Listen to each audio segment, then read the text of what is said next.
கண்டிப்பாக மிகப்பெரிய வெற்றி அடையக்கூடிய இந்த ஒத்தையோட்டு முத்தையா திரைப்படத்தினுடைய இசை மற்றும் தேர்தல் வெளியீட்டு விழாவுக்கு வந்திருக்க அனைத்து பத்திரிகை நண்பர்கள், ஊடக நண்பர்கள் எல்லாத்துக்கும் என்னுடைய பணிவான வணக்கம். மற்றும் முன்னால் உட்காந்துருக்க பெரியவங்க, கீழே இங்கே மேலே உட்காந்துருக்க பெரியவங்க எல்லாத்துக்கும், அதே மாதிரி இந்த ஃபங்க்ஷனுக்காக நிக்கில் ரொம்ப சிரத்தி எடுத்துக்கிற நிறைய பேர் எல்லாத்துக்குமே என்னுடைய பணிவான வணக்கத்தை தெரிவிச்சுக்கிறேன். இதில் முதல்ல மியூசிக் அப்படிங்கும்போது சித்தார்த் அவர்கள் பாட்டு ரொம்ப நல்லா பண்ணியிருக்காரு. ஸோ அதனால் அவருக்கு முதல்ல பாராட்டு தெரிவிச்சுக்கிறேன். அதே மாதிரி டெக்னிக் எல்லாமே ஒரு பெரிய பட்ஜெட் படம், பெரிய படம்னு சொல்லுவாங்க. இந்த படத்துக்கு மேலே நீ பெரிய பட்ஜெட்டில் படம் வந்து வரதுக்கு சான்ஸ் இல்லை. அந்தளவுக்கு எல்லா ஆர்டிஸ்ட்டுமே அதில் தான் ராஜகோபால் அவர்களுடைய அவருக்கு எவ்வளோ தூரம் அவர் மரியாதை கொடுத்து, அவர் எவ்வளோ சர்வீஸுக்கு வந்து மரியாதை கொடுத்து எல்லாருமே பண்ணியிருக்காங்க அப்படிங்கிறத வந்து தெரிஞ்சிக்க முடியுது. அவர் என்கிட்ட வர்றதுக்கு முயற்சி பண்ணேன்னு சொன்னார். எப்படியோ தெரியல, மிஸ் ஆகிருச்சு. பட் பரவாயில்ல, அவர் வந்து சந்தித்ததில் அவர் காமெடி எந்த அளவுக்கு சென்ஸோடு எழுதுவார் இப்போ இவங்க எல்லோரும் பேசும்போது நான் தெரிஞ்சுக்கிட்டேன். ஸோ அவருக்கும் மொத்த டீமுக்கும் அட்வான்ஸாக என்னுடைய வாழ்த்துக்களை வந்து தெரிவிச்சுக்கிறேன். ஏன்னா அந்த கடைசியில் உணர்ந்து விடும்போது எப்போ லைட் ஆஃப் பண்ணிடுவாங்களோ, எப்போ இது பண்ணிடுவாங்களோ அப்படின்னு சொல்லிட்டு அந்த ஒரு டென்ஷனே இருக்கும். இருந்தாலும் ராஜன் சார் என்னை பற்றி பேசும்போது நல்லா அவர் சொன்னது கவனிச்சது போகிற அவர் இந்த பாவாடியை. ஆனால் கடைசியில் சொல்லும்போது பாக்யராஜ் சார்னு சொல்லிட்டு என்னை எடுத்துக்கிட்டாரு பாருங்க. இது பல தடவை நான் கவனிச்சிருக்கேன். எல்லாரும் அந்த மேட்டருக்கு போவார், போயிட்டு கடைசியில் பாக்யராஜ்னு என்ன கொண்டுட்டு. ஸோ இந்த படத்தில் மணி அவர்களை பற்றி சொல்கிறதுக்கு மணியான ஒரே ஒரு விஷயம், நிறைய விஷயம் சொல்லலாம். இந்த யுகத்தில் சொல்லுவாங்க இல்லையா, இப்போ கலியுகத்தில் இருந்துட்டு இருக்கோம், இதுக்கு முன்னால் 3 யுகம் அப்படின்னு சொல்லுவாங்க. இந்த கிரேதா யுகம், இந்த யுகம், ஒரு 3 யுகம் இருக்குதுன்னு சொல்லுவாங்க. என்னை பொறுத்த வரைக்கும் இந்த கலியுகத்துக்கு நடுவுலையே வந்து கவண்டமணி யுகம் அப்படின்னு சொல்லி ஒரு சினிமாவில், அந்த யுகத்தை யாருனாலையும் மறக்க முடியாது, தவிர்க்க முடியாது. அந்த அளவுக்கு மணி அவர்கள் ஒரு சினிமாவில் வந்து இவ்வளோ இது சாதித்தார். எனக்கு எல்லாமே அந்த 92 சீல் நான் உட்காந்துருக்கும்போது மணி மெல்ல வருவார், வந்துன்னு என்ன ஒரு லுக் கொடுப்பார்.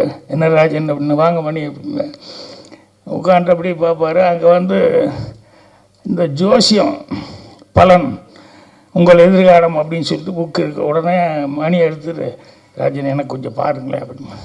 இது நான் வாங்கின புக்கு இல்லைங்க, கோபாலகிருஷ்ணன் ரூம்மேட் அவன் வாங்கின புக்கு.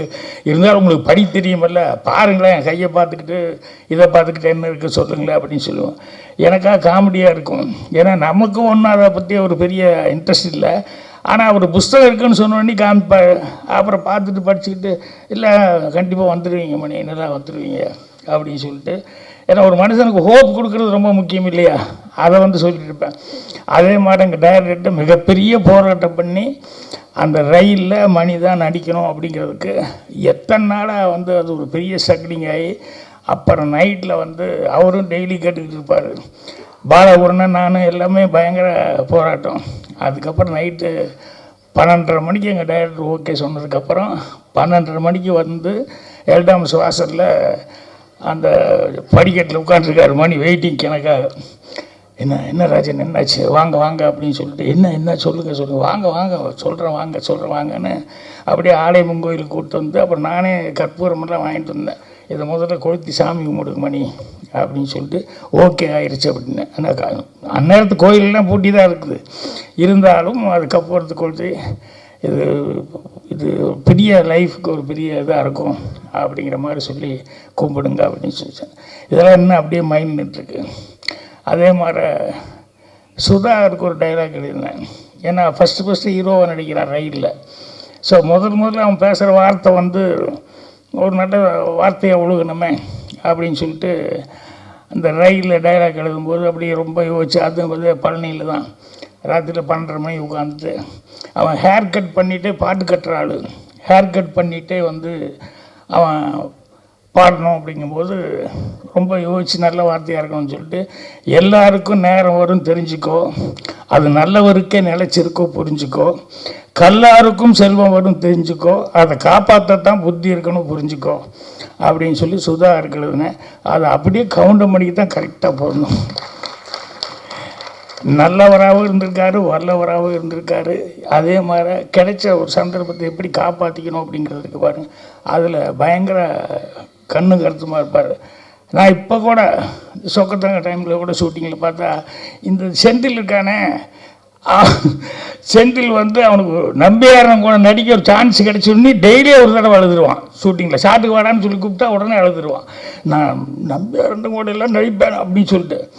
ஆனால் சொக்கத்தக்க ஷூட்டிங் எப்போ பார்த்தோம்னா டெய்லி ஒரு பெட்ஷீட்டு இல்லைன்னா பெரிய போர்வை, அது சீட்டு கட்டு, இது கரெக்டாக எடுத்துகிட்டு வந்துடுவான். வந்து இறங்கும்போதே ஸ்பாட்டில் அவனுக்கும் ஒரு 3-4 பேர் வச்சுருப்பாங்க. எங்கே ஒரு ஓரமாக என் கண்ணில் கேட்டுனா இந்த திட்டுவேன் அப்படின்னு சொல்லிட்டு எங்கே ஒரு ஓரமாக போய் வந்தோடனேயுமே அதில் உட்காந்துருவாங்க. நான் திட்டுவேன், என்னடா இப்படி பண்ணுறேன்னு, பழக்கமாகி போச்சுன்னு என்னென்ன பண்ணுறது அப்படிமா. ஆனால் கவுண்டமணி வந்து உட்கார்ந்ததுலேருந்து இன்றைக்கி என்ன சீனு, என்ன டைலாக்கு அப்படின்ட்டு, எப்பா அவர் எழுதுறது பழக்கம் இல்லை, இருந்தாலும் கேட்டுருங்கப்பா கொஞ்சம் முதல்ல இருந்தால் நானும் கொஞ்சம் அசை போட்டுருந்தா கரெக்டாக இருக்க மாட்டேன் அப்படின்னு. எனக்கு ஒரு பெரிய கெட்ட பழக்கம் என்னென்னா அந்த நேரத்தில் தான் சொல்லுவேன் ஷார்ட் வச்சுட்டு. இது சிவாச்சாரிட்டையே நான் அனுபவப்பட்டு திட்டு வாங்கியிருக்கேன். கவுண்டமணி சரி விடு, அவர்கிட்ட டைலாக் வராது, அந்த நேரத்தில் சொல்லும்போது பண்ணிக்கலாம் அப்படிமா. ஸோ அந்த கிடைக்கிற நேரத்தில் கூட அந்த டைலாக் எவ்வளோ தூரம் இம்ப்ரூவைஸ் பண்ண முடியுமோ, எந்த அளவுக்கு அதை வந்து நம்மளால் அதில் ஏதாவது புதுசாக ஏதாவது செய்ய முடியுமா அப்படின்னு சொல்லிட்டு அவ்வளவு கடுமையாக வந்து உழைச்சிக்கிட்டு இருந்தார். ஸோ அதனால் இன்றைக்கி வரைக்கும் அந்த கவுண்டமணி யுகம் அப்படின்னு நான் சொல்கிறது காரணம் என்னென்னா, அவர் வந்து எல்லாம் லைட்ஸ் இருக்கிறதுன்னு சொல்லுவாங்க இல்லையா சினிமாவில், அந்த லைப்பு அப்படிங்கிறது வந்து அவருக்கு ஆரம்பத்துலேருந்தே நாடகத்துலேருந்து சரி, அதுக்கப்புறம் நடிக்க வந்ததுலேருந்து சரி, இன்றைக்கி வரைக்கும் பார்த்தாலும் அதே ஒரு இதில் தான் இருந்துட்டுப்பார். அதே மாதிரி அந்த ஸ்பாட்டில் வர்றதுங்கிறது இருக்குமில்ல, அது மாதிரி இப்போ டைரக்டர் சொல்லிட்டு போய் உட்காந்தாரு என்னென்னா, இந்த படம் நல்லா ஓடணும் அப்படின்னு சொல்லி நீங்கள் தான் எல்லாருன்னா ஒன்றுமே வேண்டியதில்லை, எல்லாத்துக்கும் டிக்கெட் எடுத்து கொடுத்து டெய்லி பார்க்க சொன்னால் நல்லா ஓடும் அப்படின்னு சொல்லி கவுண்டர் பண்ணி அதுக்கு ஒரு கமெண்ட் அடிச்சுட்ருக்காரு. ஸோ அந்தளவுக்கு அவர் கவுண்டமணி அவர்கள் நாங்கள்லாம் ஒரே ரூமில் இருந்தோம் அப்படிங்கிறது, இன்னும் சினிமாவில் இருந்துருக்கோம் அப்படிங்கிறது ரொம்ப ரொம்ப சந்தோஷமாக இருக்குது. அதனால் கண்டிப்பாக அவருடைய மரியாதைக்கு, அவருடைய சர்வீஸ்க்கு அவர் மேலே இன்னும் ஜனங்கிட்ட அந்த இது இருக்குது. அதனால் அதுக்காகவே இந்த படம் சிறப்பாக ஓடும். அப்புறம் இந்த படத்தில் ரவிராஜா ப்ரொடியூசர் வர முடியாமல் போயிடுச்சு. ஆனால் இணை தயாரிப்பாளர் லட்சுமி ராஜன் வந்திருக்காரு, நல்ல சிறந்த மனிதர். அவங்க வந்து கடுமையாக ஒத்துழைப்பு கொடுத்துருக்காங்க இந்த படத்துக்கு. இது எல்லாத்தையும் தாண்டி இந்த படம் இன்னும் கதிரேசனும் ரஞ்சித் அவர்கள் இந்த மாதிரி இவங்க எல்லாமே வந்து படம் வெளியே வரணும் அப்படிங்கிறதுக்கு எல்லாருமே இது பண்ணியிருக்காங்க.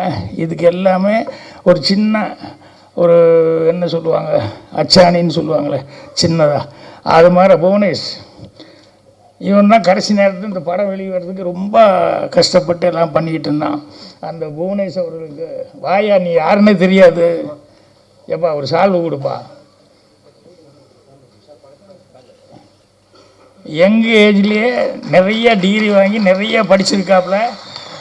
ஆனால் எந்த இது எடுத்துக்கிட்டாலும் அதை பிரதிபலன் பார்க்காம அதில் கடுமையாக உழைக்கக்கூடிய ஒரு ஆள். ஸோ இந்த படத்தை இப்போ எனக்கு தெரிஞ்சு இந்த ஒரு 3-4 மாதமாக ஃபுல்லாக இதை பற்றியே கான்சன்ட்ரேஷனாக இருந்து ரொம்ப இந்த படத்தை வெளியே வர்றதில் வந்து ரொம்ப முயற்சி எடுத்துக்கிட்டாப்புல. ஸோ இவருக்கு நண்பர் சீமானே ரசிகமன்றாள் அவரெல்லாம் வந்து இவருக்கு பெரிய பக்கபலமாக இருந்திருக்காங்க. அதான் படத்துக்காக யாரெல்லாம் வந்து இந்த படத்தை வெளியே கொண்டு வரதுக்காக இது பண்ணாங்களோ, ஒழிச்சவங்க எல்லாத்துக்கும் என்னுடைய மனமார்ந்த தெரிவிச்சுக்கிறேன். நான் சொன்ன மாதிரி இந்த படமே மீண்டும் ஒத்தையோட்டு முத்தையா அப்படிங்கிறது வந்து கவுண்டமணி அவர்களுடைய பிராண்டு. அதனால் மீண்டும் அடுத்தது கவுண்டமணி வச்சு மறுபடியும் படங்கள் தொடர்ந்து செய்யணும் அப்படிங்கிற அளவுக்கு எல்லாத்துக்கும் ஒரு உற்சாகத்தை கொடுக்கணும் அப்படின்னு சொல்லி அவருக்கும் அந்த படத்தினுடைய தயாரிப்பாளர்கள் மற்றும் டெக்னீஷியன்ஸ் எல்லாத்துக்குமே நிறைய ஆர்டிஸ்ட்டு ஒர்க் பண்ணியிருக்காங்க. ஒவ்வொருத்தரை பற்றி சொல்கிறதுனா ரொம்ப டைம் ஆகிட்டு இருக்கும். எல்லாத்துக்குமே என்னுடைய மனமார்ந்த வாழ்த்துக்கள் அட்வான்ஸாக வந்து தெரிவிச்சுக்கிறேன். நன்றி, வணக்கம்.